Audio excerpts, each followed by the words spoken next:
ជំរាបសួរសម្រាប់ចិត្តដល់គ្នាចូលរួមទស្សនាជាងរូបមានភីមើលដូចខ្ញុំទ្រូងទេ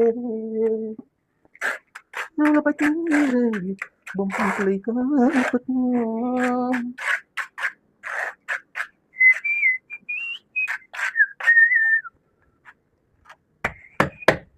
ថាគេតែពិតជាចាំចិត្តអូនអូព្រះវេ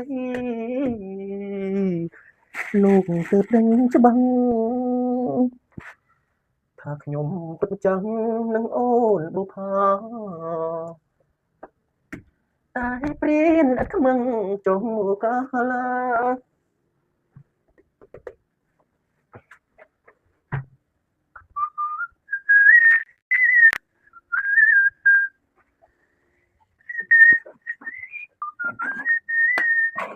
បងប្អូនអើយព្រលឹមចាញ់ប្លុកចូលទោះតែជីវភាពយើងខ្វះខាតដើម្បីគប់គួងក្រុមគ្រួសារ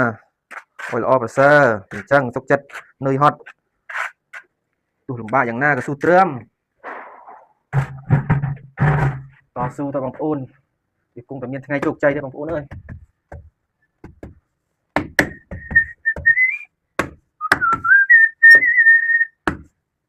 ខ្ញុំតែងតែជួយលើកទឹកចិត្តបងប្អូនយើងទាំងអស់គ្នាសំណប់ចិត្តប្រតែខំ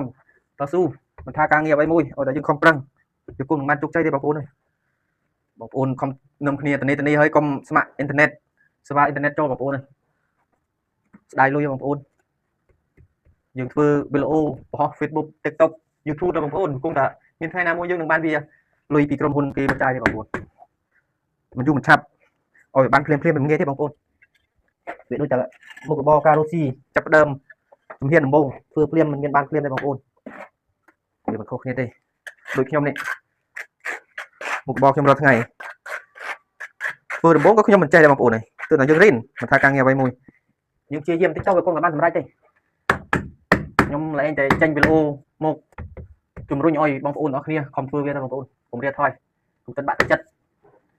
ចំណែកខ្ញុំនេះមិនទាន់បានសម្រេចមិនទាន់បានលុយពីក្រុមហ៊ុន Facebook ចាយទេបងប្អូនមិនទាន់នៅណាទេគឺនឹងសង្ឃឹម 50% ហើយចំណែកខ្ញុំនៅតែសង្ឃឹមទេបងប្អូន 50% បងប្អូនខ្ញុំជឿជាក់ថានឹងបានថ្ងៃណាមួយខ្ញុំនឹងអង្គុយរឹបលុយពីក្រុមហ៊ុន Facebook ឲ្យបងប្អូនបានទស្សនាគង់តែមានថ្ងៃទេបងប្អូននេះទៅឡើងខ្ញុំមិនមានពេលវេលាធ្វើវីដេអូអត់មានពេលវេលាខ្ញុំបន្តិចនេះដោយបងប្អូនបានឃើញស្រាប់និយាយជាមួយបងប្អូនបែរមុខចេញអត់ហ៊ានចំកាមេរ៉ាមូលហេតុអីមូលហេតុខ្លាចតែពេលវេលាការងារខ្ញុំវាយឺតជាងគេបងប្អូនមកយើងឡាយតែរវល់នេះធ្វើការទិនគេយើងបើកលុយមកវាបានតិចជាង